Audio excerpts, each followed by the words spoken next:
Bonjour à tous, nous poursuivons aujourd'hui avec la 6e Mishnah du 5e Pérek. Mishnah Vav, Hamocher et Tzadeu. Un homme pauvre qui vend son champ. Hamocher Mutar, c'est-à-dire il a vendu son champ avec la récolte Bekomata, debout sur le champ. Eh bien, Hamocher, le vendeur, Mutar, s'il est pauvre, même après avoir vendu, il a vendu son champ, il avait des dettes à rembourser, il n'a plus d'argent. Le vendeur, Moutar, a le droit de prendre l'eket shicha ou péa puisqu'il est pauvre, ve'aloker, mais l'acheteur, assour, puisque lui n'est pas pauvre, il n'a pas le droit de prendre l'eket shicha ou péa.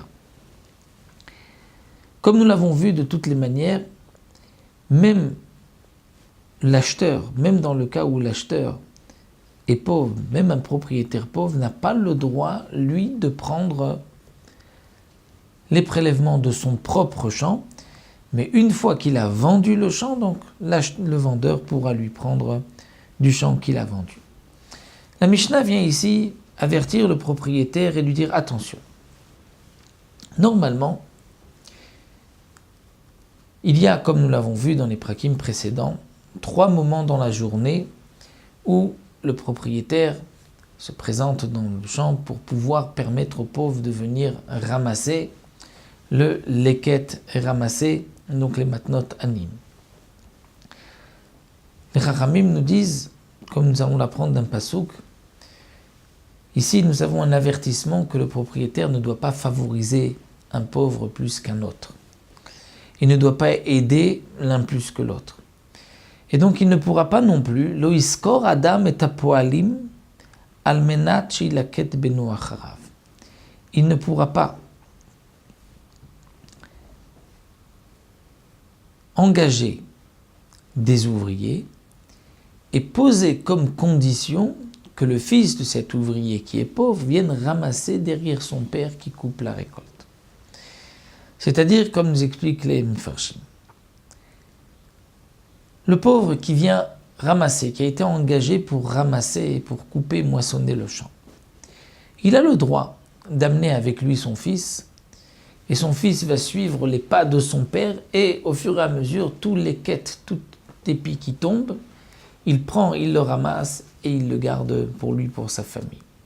Ça, c'est permis si le propriétaire ne dit rien. Pourquoi ? Parce qu'on peut dire que c'est comme un consensus, tous les pauvres sont d'accord, même si ce n'est pas dans les heures habituelles, les 3 moments de la journée, mais on peut dire que tout pauvre est d'accord, puisque lui, à son tour aussi, lorsqu'il sera engagé pour moissonner un champ, il pourra amener son fils qui ramassera et qui donc prendra plus de blé que d'habitude. Mais si le propriétaire précise à l'avance et dit « Je t'engage, ma condition que ton fils vienne ramasser le blé derrière toi », ce sera bien sûr pour toi, mais c'est d'une certaine manière comme si le propriétaire veut lui payer une partie de son salaire de cette manière, et ça les Chachamim ont interdit. Le Tana de la Mishnah poursuit, nous dit Misheno maniach et anim lilkot, celui qui ne laisse pas les pauvres ramasser, il les empêche de ramasser, Oshu maniach et echad vechad lo, où il laisse un et pas l'autre, Oshu mesaya et echad, même où il aide un pauvre plus que les autres, Arezek gozel et anim.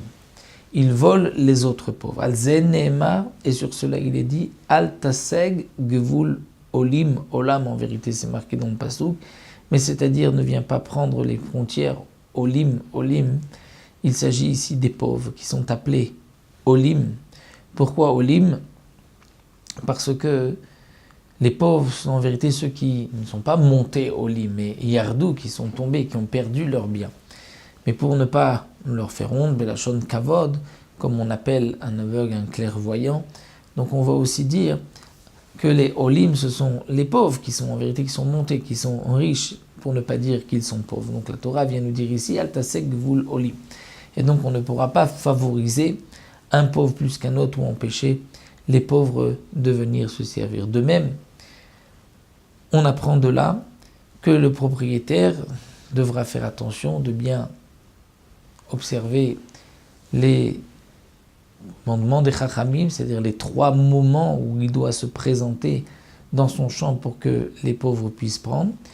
Il ne pourra pas non plus presser les pauvres, leur dire dépêchez-vous, je dois partir, ou laisser un pauvre plus qu'un autre en lui donnant un petit raccourci, lui donner un autre chemin pour qu'il puisse lui arriver plus vite. Tout ceci fait partie de l'interdiction de Altasek Vololim, qu'on ne peut pas favoriser un au détriment de l'autre.